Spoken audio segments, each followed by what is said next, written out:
ओम नमो भगवते वासुदेवाय। आप सभी का दिन शुभ हो। इससे पहले के अध्याय में आपने जाना था कि किस प्रकार भगवान श्री कृष्ण ने अर्जुन को द्रौपदी के पूर्व जन्म की बात बताई थी। द्रौपदी पूर्व जन्म में मेधावी मुनि की कन्या थी और उन्होंने एक बार भगवान शिव को अपनी कठिन तपस्या से प्रसन्न कर 5 बार कहा कि मुझे पति चाहिए, मुझे पति चाहिए। तब भगवान शिव ने कहा कि तुम्हें इस जन्म में नहीं बल्कि अगले जन्म में 5 पति प्राप्त होंगे।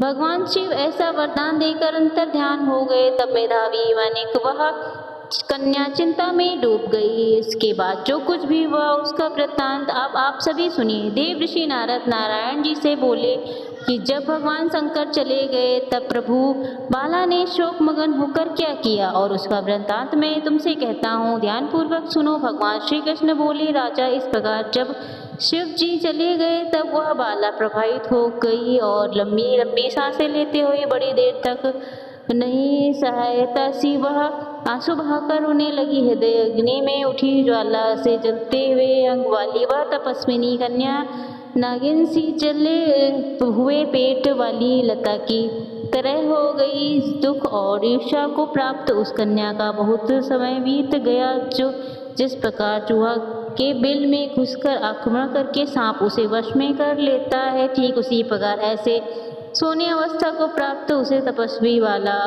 पर उसे प्रभु काल ने आक्रमण कर उसे वश में कर लिया। जले हुए पाप वाली वह कन्या अपने आश्रम में एक दिन मर गई। इस समय धर्मिष्ठ यज्ञ से नमक राजा ने बड़ी सामग्रियों से युक्त उत्तम यज्ञ किया। उस कुंड से सोने के समान कांति वाले कन्या उत्पन्न हुई। वही कुमारी ध्रुव राशि कन्या के नाम से संसार में विख्यात हुई।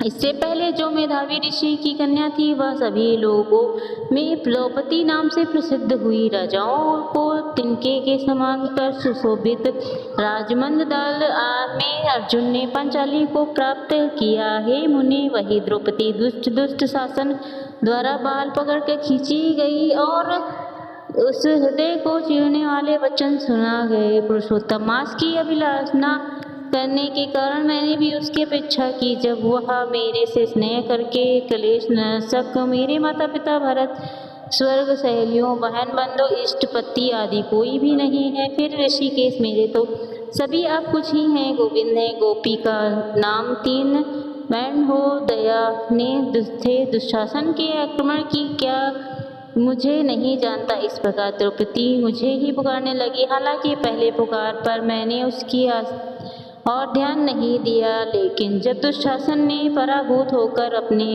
फिर से मेरा स्मरण किया तब गरुड़ पर चढ़कर मैं शिकारी वहां पहुंच गया। फिर राजन मैंने बहुत से वज्र से धक्का दिया। सदा मुझ में पर स्नेह करने वाली मैं ही प्राण जिसके ऐसे सदा मेरा भजन में परायण रहे। मेरी अत्यंत प्रिय सती सखी मुझे प्राणों के समान प्रिय होने पर भी पुरुषोत्तम की अवहेलना करने के कारण उसकी अपेक्षा करनी पड़ी। पुरुषोत्तम का तिरस्कार करने वाले मैं तो कर देता हूँ। यह पुरुषोत्तम मुनियों और देवताओं से भी सेवा है, फिर भी कामनाओं को देने वाला या पुरुषोत्तम मनुष्यों द्वारा जो मानी है वही।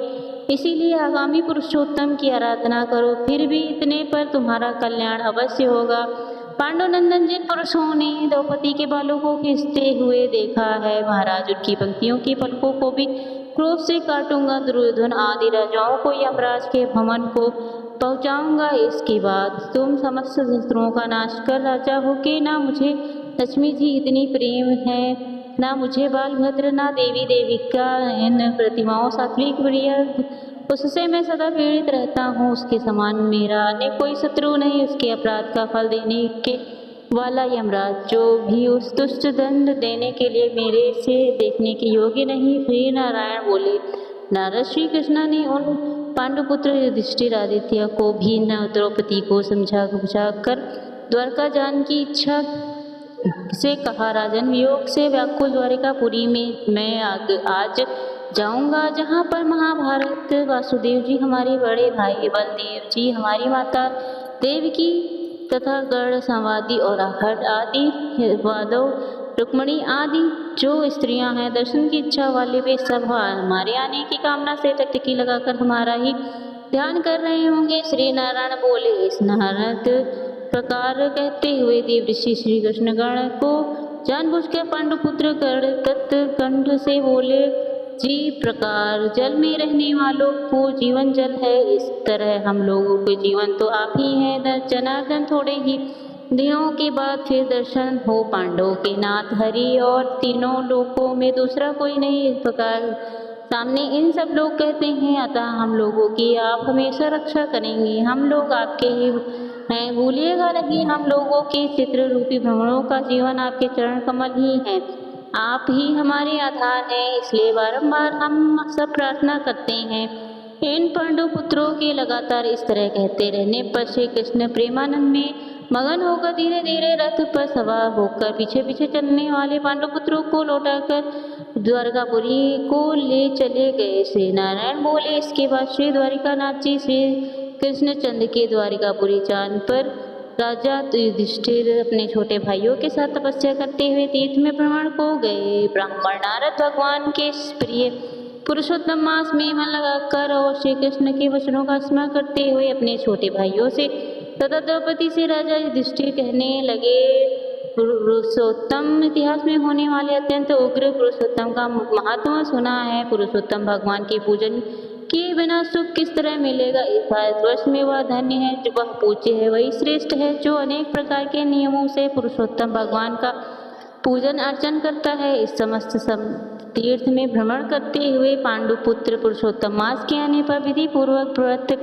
करने लगे। हे मने, नारद व्रत के अंत में 14 वर्ष के पूर्व होने पर श्री कृष्ण भगवान की कृपा से अद्भुत कंटक राज्य को उन्होंने प्राप्त किया। पूर्व काल में सूर्य वंश में होने वाला दृढ़ धनवान नाम का राजा पुरुषोत्तम मास के सेवक से बड़ी लक्ष्मी पुत्र का सुख और अनेक प्रकार के भोगों को भोग कर योगियों को दुर्लभ जो भगवान को वैकुंठ लोक गया वही कहा गया। यह कहने में समर्थ नहीं। आगे बोले, हे विप्रे लोक पुरुषोत्तम मास का महत्व सुना है, फिर भी कहने में मैं समर्थ नहीं हूँ। इस पुरुषोत्तम मास के अखिल महत्तम को स्वयं नारायण जानते हैं या फिर साक्षात वैकुंठ में से श्री हरि भगवान जानते हैं, परंतु जिनके चरण पीठ ब्राह्मणी देवताओं से नमस्कार किया जाने वाले हैं, ऐसे गोकुलनाथ श्री कृष्ण भी अपने हुए पुरुषोत्तम मास का संपूर्ण महत्म नहीं जानते।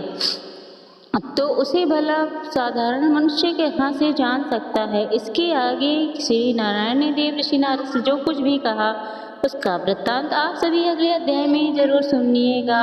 उम्मीद है हर बार की तरह आज की कथा भी आपको पसंद आई होगी, तो मेरे चैनल को सब्सक्राइब करना ना भूलिएगा। धन्यवाद।